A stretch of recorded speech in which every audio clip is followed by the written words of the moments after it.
Alright, so let's look at this concretely for Mario. So let's take a look at the level class within Mario TypeScript. And within level, we can see that there's a method here called tick. Now, tick is a complex method orchestrating its behavior using 5 private fields within the level class. Scrolling through this 39-line long method, we can see that there's a lot of functionality here. That's quite complicated. So if we had a failure within this tick method, it would be hard to know what was actually causing the failure in practice. For instance, is the failure in this next cycles piece? Is it in figures? Is it in items? Is it in coin gauge? Or is it in live gauge? Right? All of these different fields all play an important role in making tick do the right thing. Just examining tick, we can see that there's this one complex loop in particular in the middle that seems like it might be especially fault prone. So what we can do is extract this complex loop into its own private method called tick figures.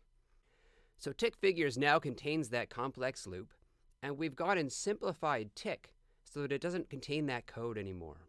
So tick used to be 39 lines long, but is now only 12 lines long. So let's take a look. Oh, oops, we got to, of course, reference this.tickfigures, not tick figures directly. And now you can see that tick is much simpler than it was before. And while tick still does coordinate these 4 other fields, the most complex part of the code has been extracted into tick figures itself. Now, it's important to admit that tick still does call tick figures, so we can't completely isolate those methods from each other. But we can test tick figures independently of tick. So if the tick test fails and the tick figures test fails, it's probably a problem within tick figures itself. But if the tick test fails and tick figures passes, we know it's one of these other 4 fields that's causing the problems. So in this way, we've helped to make tick more testable than when it were one big method.